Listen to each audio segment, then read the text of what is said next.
Assalamualaikum warahmatullahi wabarakatuh. Thank you YouTube, thank you subscribers, viewers and supporters of this channel, and for those yang belum subscribe but you frequent this channel, please be kind enough to subscribe to this channel. Thank you very much.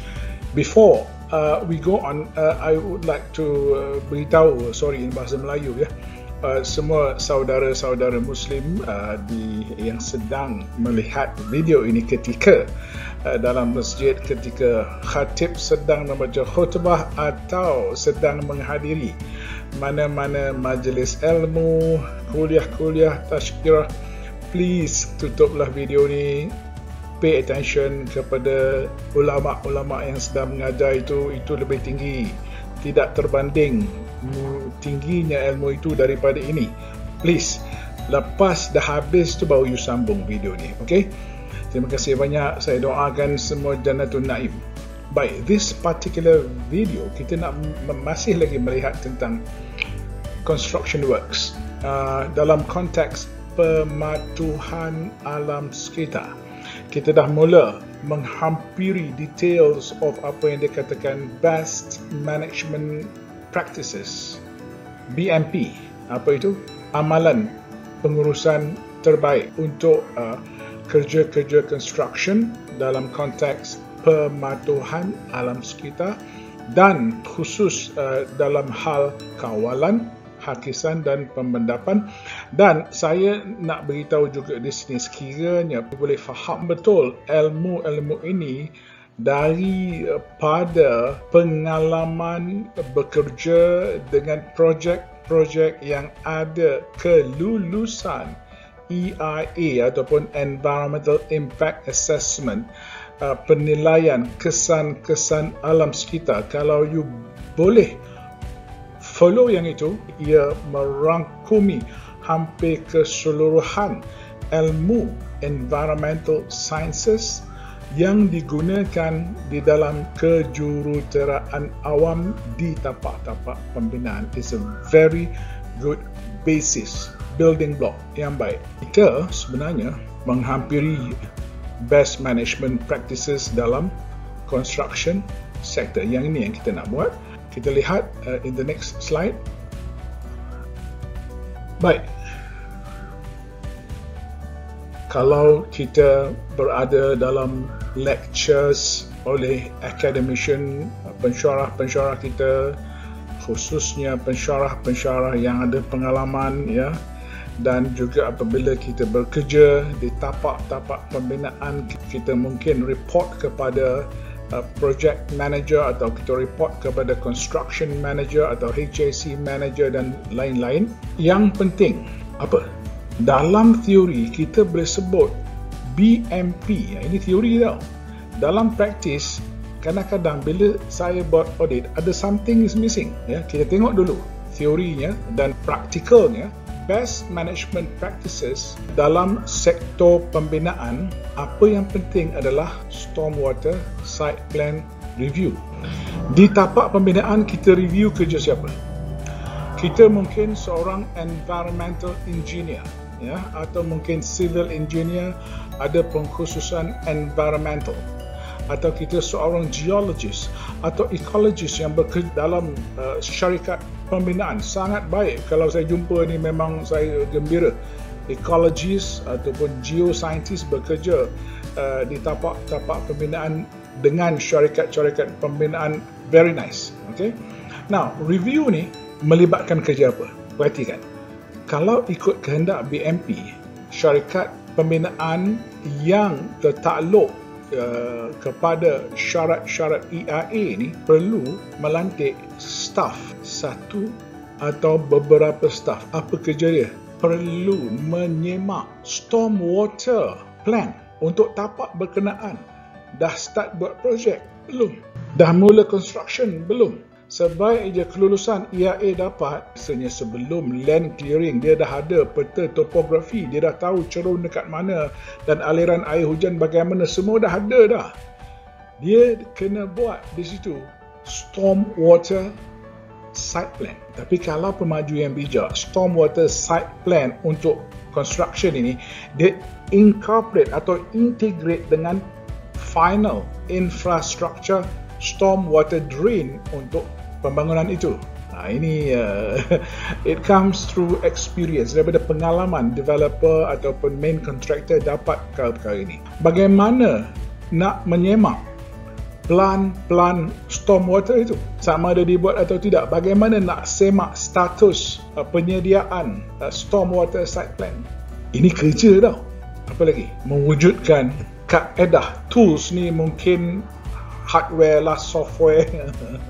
You all semua tahulah, komputer ataupun apps tertentu ke. Untuk apa? Konsisten. Apa yang konsisten?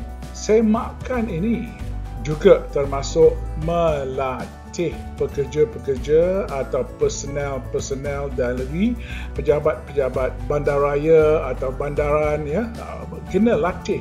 Municipal staff juga, yang mana projek ini tertakluk di bawah bidang kuasa majlis bandaraya atau majlis daerah berkenaan. Satu perkara yang saya nampak, perkara ni dah buat, boleh buat dan sedang buat, tapi apabila kita audit, kita jumpa satu gap yang saya lazim lihat 60% tidak kurang adalah masalah communication.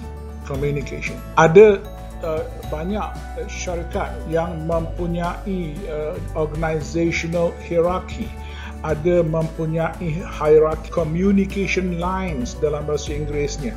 Dalam bahasa Melayu, tolong saya, maksudnya ada talian komunikasi, siapa melapor pada siapa, siapa kena buat laporan hantar pada siapa, dan siapa dalam lingkungan dia itu boleh bertanya dengan dia, boleh mendapat maklumat secara terus dengan dia, atau perlu melalui bos dia dan sebagainya.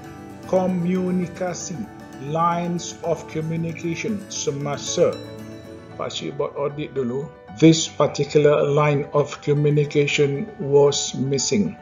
This line of communication, apabila kita audit, cara mereka menjawab, project manager jawab lain, construction manager jawab lain, HSC manager jawab lain, construction engineer yang sebenarnya tanggungjawab dia environment jawab lain. So that line of communication sebenarnya tidak mantap, dan apabila kita semak prosedur, ianya open, tidak jelas.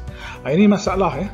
So kita boleh ada teori yang bagus seperti mana you nampak dalam ni. Wah, secara akademik, secara teori bombastic. Kalau boleh jawab semua soalan ini dalam exam A+.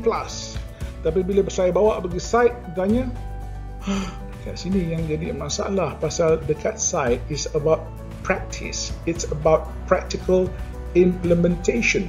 Bukan teori, bukan akademik, bukan dapat skor A+ atau C-. When you are already in reality, kena pastikan bahawa kerja you tu sebagai seorang pegawai yang membuat storm water site plan, dan ada pegawai lain yang review site plan yang you buat ni, kena ada communication line. Terutama sekali construction manager jangan terlepas daripada very bold line of communication dengan stormwater site review officer ni tadi. So lain padang, lain belalang kata pepatah, lain syarikat, lain kaedah.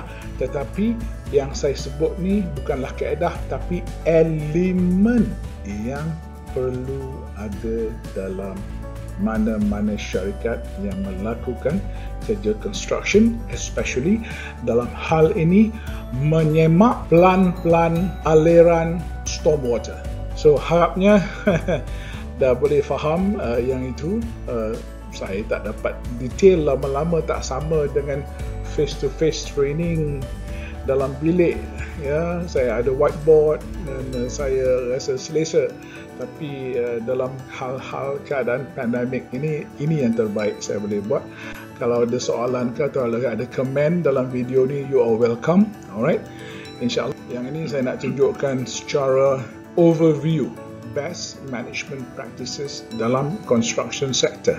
Apa dia buat? Site plan untuk stormwater efektif. Ini bukan hal teori, ini yang efektif. Nak dapat yang efektif ni, teori campur dengan experience. Theory give you a very strong, solid confidence.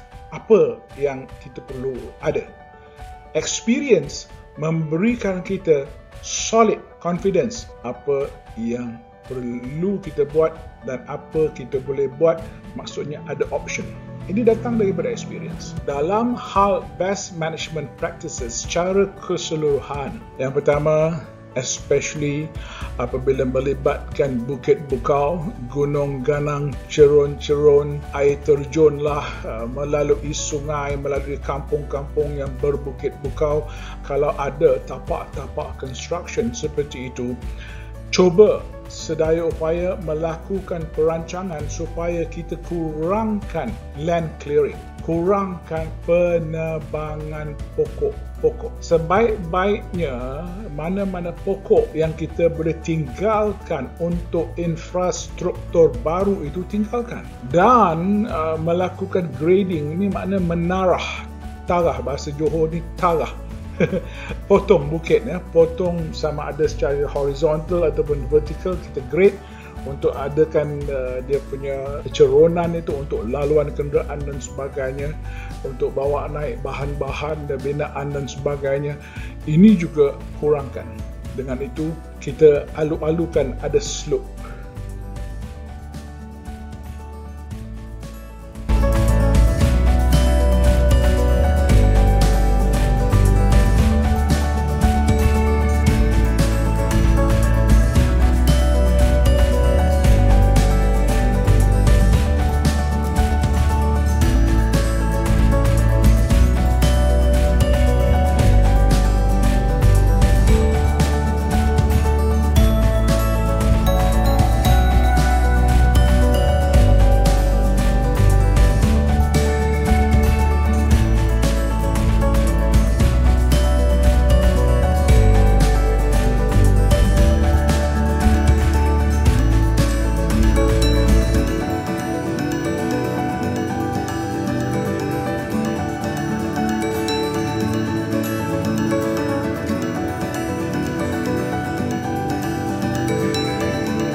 Jangan kita hapuskan seluruh bukit itu. Ini yang masalah dalam grading, biasa dalam construction disebabkan faktor-faktor tertentu. Hari ini kita nampak bukit itu besar, esok kita tengok bukit itu tinggal separuh saja. Yang ini tolong elakkan.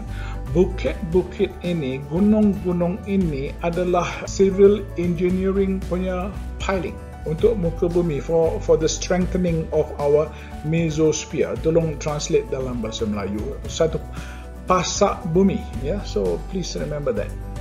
Baik, dalam BMP juga kita kena nampak.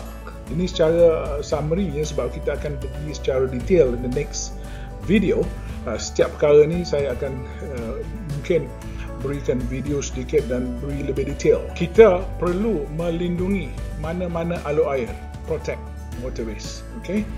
Dan yang ketiga, fasa-fasa construction perlu dibuat dengan ada mengambil kira menghadkan pembotakan tanah.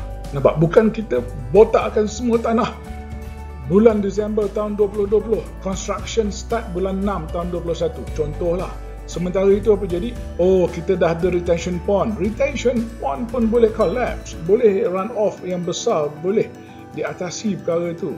Tapi kebanyakan retention pond okeylah kalau dibuat besar boleh, tapi sebaik-baiknya biarkan tanah itu supaya ada rumput tumbuh. Kalau you nak buat soil grading dan sebagainya, tanam rumput. Nah, ni saya tunjukkan beberapa contoh lah yang ada di sini. Dan yang keempat, nampak, menstabilkan tanah-tanah yang dah botak. Bila? Immediately. Saya juga akan tunjuk video tanah-tanah botak tu kadang-kadang dibiarkan sampai merekah.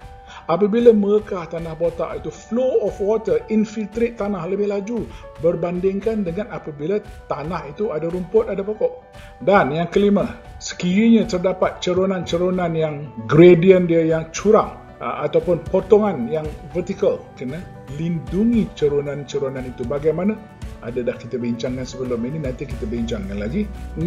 Memasang alat-alat untuk menapis sedimen. Kenapa? Ada berlaku sedimen transport bila semasa hujan. Kelodak-kelodak akan berpindah, akan terdapat hakisan dan mendapan.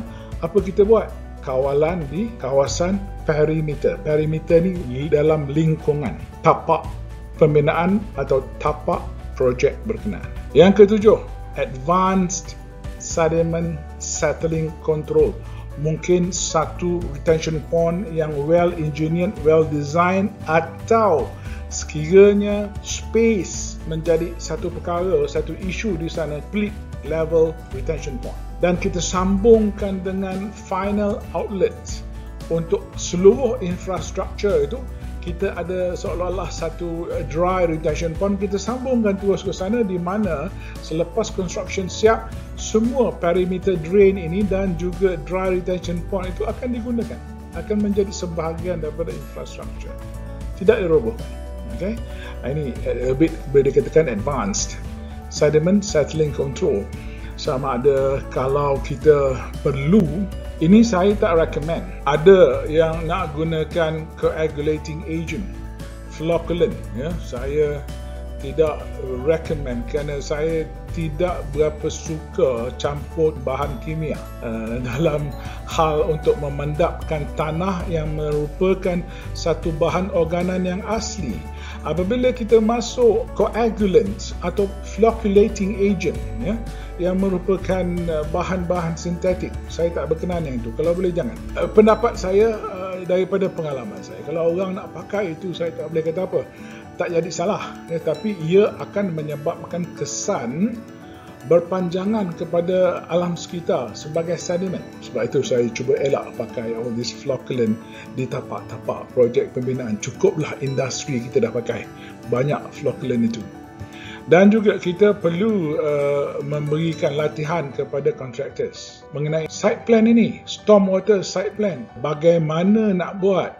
Siapa kontraktor ni? Biasanya subcontractors. Of course, kita main contractor well trained, unless staff baru.